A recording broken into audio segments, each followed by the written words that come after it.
Hello and welcome to the Amateur Austenite. My name is Frances Duncan. I'm an author and the founder of the Jane Austen Society of New Zealand, and my very special guest with me today is my friend Sian.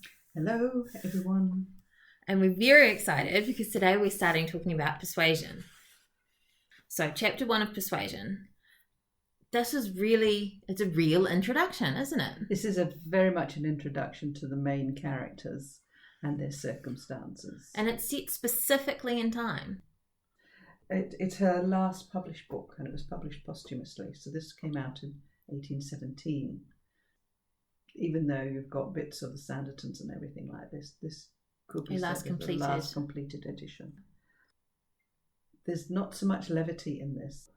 It's certainly not with the main characters. Sir Walter Elliot is a hilarious character. Oh, he's very much the character that is often in Italian opera. You know, the doctor, the vanity is... Oh, it says vanity was the beginning and end of Sir Walter Elliot's character, vanity of person and of situation. Absolutely. And then it goes on to detail exactly how that was. Mm. He considered the blessing of beauty as inferior only to the blessing of a baronetcy, and the Sir Walter Elliot, who united these gifts, was the constant object of his warmest respect and devotion. And he's talking about himself in the third person. I know. And I like his favourite book. Was the baronetcy. And compared to his wife, who was sensible and amiable, he is referred to as a conceited, silly father. I did like the reference to his wife having, what was the word? Youthful infatuation? Yeah, might be pardoned for the youthful infatuation which made her Lady Elliot. Well, he was obviously a very attractive young man. You can see the appeal, and then she married him. There was nothing to him, no substance. And so you can kind of understand why Lady Russell then didn't marry him. There's no way Lady Russell would have married him. She had her independence, and that's after all what most women in those days were keen to get after they were widowed, if they had money. And she does. And she's got money she's and got rank. money, status and everything. She doesn't need a husband. We then go on to the other his children. We talk about Elizabeth, who succeeded to all that was possible of her mother's rights, and then Mary and Anne. And Anne is referred to as she was only Anne. And Mary acquired a little artificial importance by marrying Charles Musgrove. But not real importance. No, because they were only a country family. She had merely connected herself with an old country family of respectability and large fortune, and had therefore given all the honour and received none. As we know, as you read later, you learn more about Mary, and she cares a lot about rank as well. Yes. Anne is so different from the rest of her family. They care so much more about rank than she does. I mean, Lady Russell refers about it was only in Anne she could fancy the mother to revive again. Now, did Anne take more after the mother in looks as well, whereas the others took more after the father in looks? Well, they say Elizabeth definitely looked like her father. And we get the introduction to the heir as well. Disreputable, how dare he not acknowledge the privilege of belonging being Sir Walter's heir. He'd purchased independence by uniting himself to a rich woman of inferior birth. Sir Walter had resented it. And he's like, oh, but we were seen together. So? Once at Tattersall's. Which just as a horse fair. And twice in the lobby of the House of Commons. The lobby of the House of Commons, not even sitting together having a coffee or anything like that. No. Sir Walter Elliot Jr., William Elliot rather, he was an astute man, as we find as we read further on. After the main chance, maybe, but still an astute. Oh, his wife had more money and he could get his independence, otherwise he would have been under Sir Walter's thumb. Well, when they met him, of course, he was studying law, so he was obviously not landed at all or anything at that point, not wealthy. Not trade, of course. No. But that would have been totally unforgivable. They wouldn't have wanted Elizabeth to marry him then. I feel a little bit for Elizabeth because she is 29 and there's this quite depressing paragraph. Such were Elizabeth Elliot's sentiments and sensations. The sameness and the elegance, the prosperity and the nothingness, uneventful residence in a country circle to fill the vacancies which there are no habits of utility abroad, no talents or accomplishments for home to occupy. She is bored. She's bored. Everything is the same. It might be elegant, but there's nothing. Any of the good things she could be doing, she's basically handed, any of the duties which could occupy her, she's handed over to Anne, basically. She only wants the items which have status. But I think the other thing which was telling was the book and the page which provides such comfort to Sir Walter Elliot provides her now with nothing but distress, and she'll close it if she finds it open in the room. And she used to like it. And she used to like it when she was younger. There is hazards being the favourite child, depending upon the quality of the parenting you receive.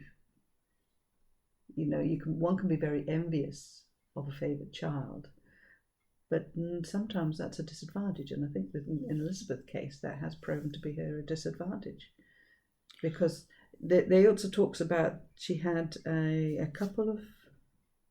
No, it doesn't mention any possible suitors, but I suspect she would have had some because she was beautiful, yes, and she had a dowry. But she doesn't see anyone as her equal, even the other baronets. And the silly thing is, baronet isn't a very elevated position. It moves on to talk about the financial difficulty that the family is in. Obviously, all the restraint and the discipline and the economy, the management was done by his wife. He lives to the standard of which he believes he deserves, which is more than his income. But he's not prepared to do anything to improve his income. He is your epitome of the poor quality landed gentry, the landed gentry that within a generation or two will be out. They don't make the most of their land, and they're not prepared to look outside of their own circle, but they won't actually look at what needs to be done to make an improvement. We hear about the lawyer, I think, Mr. Shepherd. Mr. Shepherd. He's just a worthless man. He's all glitter and no substance, isn't he? He turns to Elizabeth first off to ask, what can we do? And they can't come up with any sort of plans. So we'll cut off some charities and the first option refurnish is the drawing room. First option is to reduce the charitable. And then the happy thought of their taking no present down to Anne. I'm not sure why that's a happy thought. That's so nasty. And how much would that likely to have saved anyway? Probably not much. Probably marginally, because I can't imagine them ever actually giving much of worth to Anne. No. Well, they might. They might buy something gaudy and useless. And then the chapter ends as an opening to the next chapter. They're inviting Mr. Shepherd and Lady Russell to come and somehow magically fix their problems for them because they can't fix them themselves. But I think this is an unusual first chapter because it really, really sets the scenes for those main characters. So you meet very much Lady Elliot? Lady Elliot, who was obviously so formative for Anne, whereas Elizabeth was formed by her father, and poor Mary really was left in the rear. And Mary, if you look at it, was the last attempt at having a son, so she would have been a disappointment to her father particularly. You can see the seeds of what Mary becomes, which is almost a pale imitation of Elizabeth, because she doesn't have the beauty and the confidence that. So she tries to get that attention in another way. She's an interesting character when we meet her, isn't she? Oh, she's so irritating. When you get on to the rest of the book, absolutely. I did find myself thinking of parallels with Cinderella, actually. Anne and Cinderella? I think they pulled that through very much in the 2007 adaptation. It was 2007 or 2009. And they have her walking around the house organising all of the move single-handedly while her sister and father go for a walk in the garden. The father is the evil stepmother and caring the two sisters who are constantly demanding attention from her because she has nothing to do. She's only Anne. What an indictment. You can imagine that on the tombstone. It's only Anne lies here. Oh, well, I'm looking forward to getting into the rest of it. You do have to read them carefully. That's one of the things, is they're not... You do have to read the words. the sentences. They're not a skim read. Do you know what I mean? Some books you can speed read almost.